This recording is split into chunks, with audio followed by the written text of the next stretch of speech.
शुक्रिया, महफिल में हमको यूं बुलाने का शुक्रिया, ये डीजे, ये ग्राउंड, ये माँ सरस्वती का पूजन, इतनी बढ़िया व्यवस्था करने का शुक्रिया। और हम आपके दिल में हैं ये तो हम जानते हैं, मगर कुछ इस कदर से ये एहसास दिलाने का शुक्रिया। वाह। मैं माँ अन्नपूर्णा की नगरी तिरवा से आया हूँ। सर्वप्रथम माँ शारदे को नमन करते हुए यहाँ पर उपस्थित मेरे सभी वरिष्ठ सम्माननीय परिवारगण, बच्चे एवं जो जहाँ तक मेरी आवाज़ जा रही है उन सभी को मैं नमन, वंदन एवं अभिनंदन करता हूँ। किसी ने कहा है कि आप कितना अच्छा बोलते हैं या कितना अच्छा सुनते हैं। वाकई में सबसे अच्छा बोलने में इतनी मानता नहीं है जितना सुनने में मानता है।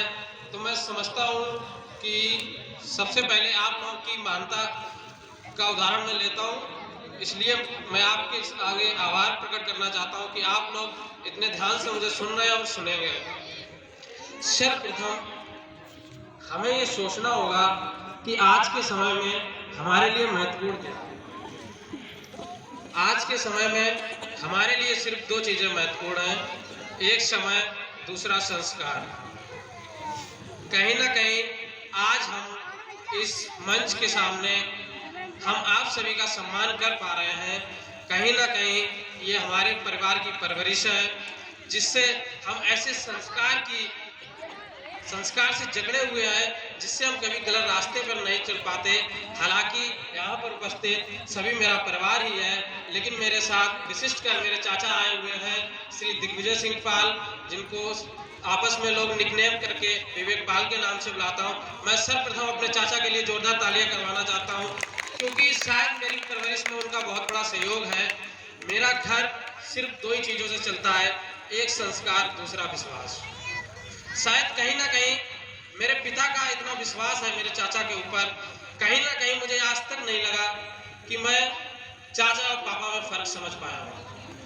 आज तक का रिकॉर्ड है, मैं आज तक पढ़ता हूँ और नर्सरी से पढ़ता हूँ। तो मेरे चाचा ने ये एडमिशन कराया, हर जगह मतलब पापा ने पूर्ण विश्वास है चाचा के ऊपर, और चाचा का पूर्ण इस तरह से मतलब कर्तव्य है या वो अपनी ड्यूटी का निर्वहन इस तरह से कर रहे हैं कि मुझे कभी समझ में नहीं आया पापा और चाचा में फर्क। वास्तव में मेरे चाचा के लिए एक बार जोरदार तालियां।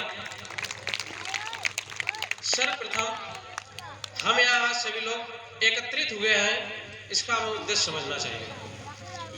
कृपया सभी लोग बैठ जाएं, शायद ज्यादा अच्छे से समझ सकेंगे। महत्वपूर्ण बात है, मैं समय निकाल कर आया हूँ, और जैसा कि बताया गया कि अभी निमंत्रण के लिए कहा गया, तो मैंने तुरंत कहा कि निमंत्रण घर में जाने के लिए नहीं दिया जाता है, वो तो मेरा घर है, परिवार है, मैं जरूर आऊंगा।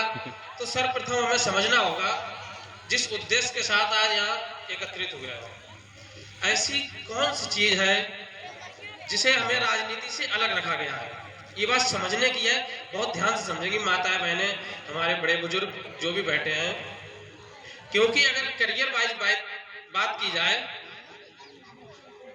तो सबसे बढ़िया करियर तो आज के समय में प्रधानमंत्री जी का है।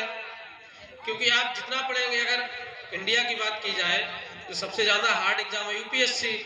आप यूपीएससी निकालते हैं, ज्यादा से ज्यादा पर्सनल सचिव बन जाएंगे प्रधानमंत्री के।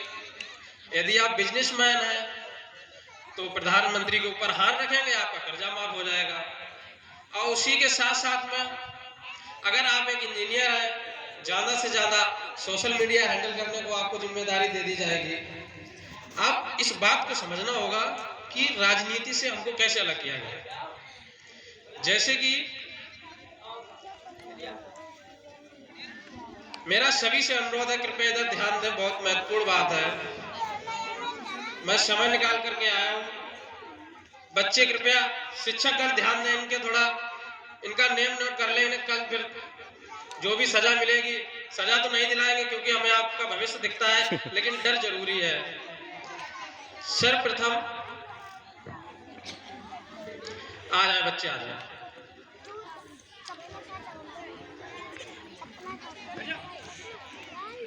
हमारे माइंड को डाइवर्ट कैसे किया जाता है। सपोज दैट किसी लड़की को कोई बस में छेड़ रहा है, अगर आप उसे बचाने जाते हैं तो तीसरा कहेगा कि ज्यादा बड़े नेता बनना है, कहेंगे। इसी के साथ में अगर आपकी माँ है आपके साथ में, फिर भी आप बचाने की कोशिश करते हैं, तो माँ तुमसे कहेगी कि तुम्हारी बहन थोड़ी ना है। ये मैं समाज से पूछना चाहता हूँ, क्योंकि समाज से सवाल करना ही लोकतंत्र है। लोकतंत्र तभी जिंदा रहेगा जब हम सवाल करेंगे।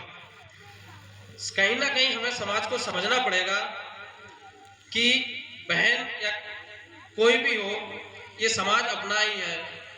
इसके साथ साथ में हमें सचिन तेंदुलकर को तो आप सभी जानते होंगे। मेरा सर्वप्रथम निवेदन है, बहुत अनुग्रह से निवेदन करता हूं कि जनता दल पार्टी के अध्यक्ष माननीय कृपया यहाँ पर आए, मुझे दिख नहीं रहे हैं, राष्ट्रीय अध्यक्ष जी। तो ये समझना होगा कि हर कोई क्रिकेट के माध्यम से एग्जाम्पल लेते हैं, हर कोई सचिन तेंदुलकर नहीं बनता, लेकिन हम लोग खेलते तो हैं क्रिकेट। जब उसमें निगेटिविटी नहीं है तो इसमें क्यों, राजनीति में निगेटिविटी क्यों लेते हैं? मान लो सब क्रिकेट खेलते भी हैं, लेकिन सब सचिन तेंदुलकर नहीं बन जाते। अच्छा, अब बात करेंगे आज के समय में क्रिकेटर में कौन है टॉप पे? आप कहेंगे विराट कोहली। विराट कोहली के सचिन तो रिश्ते में ना तो फूफा लगते थे ना चाचा लगते थे। जब नया आदमी क्रिकेट में आ सकता है तो नया आदमी राजनीति में क्यों नहीं आ सकता? बिल्कुल ना लगता है, तालियां। क्योंकि सचिन तेंदुलकर के बाद जब विराट कोहली आए तो ना तो उनका कोई रिश्ता था, हालांकि थोड़ी यार जुगाड़ तो हर जगह चलती है रिश्वत के मामले में आज के समय में, तो हमें ये डिफरेंस समझना होगा। सर्वप्रथम हमारे माइंड को डाइवर्ट कैसे किया जाता है? आज अगर आपसे कहें कोई सरकारी नौकरी के लिए जाता है तो एक सीवी बनता है,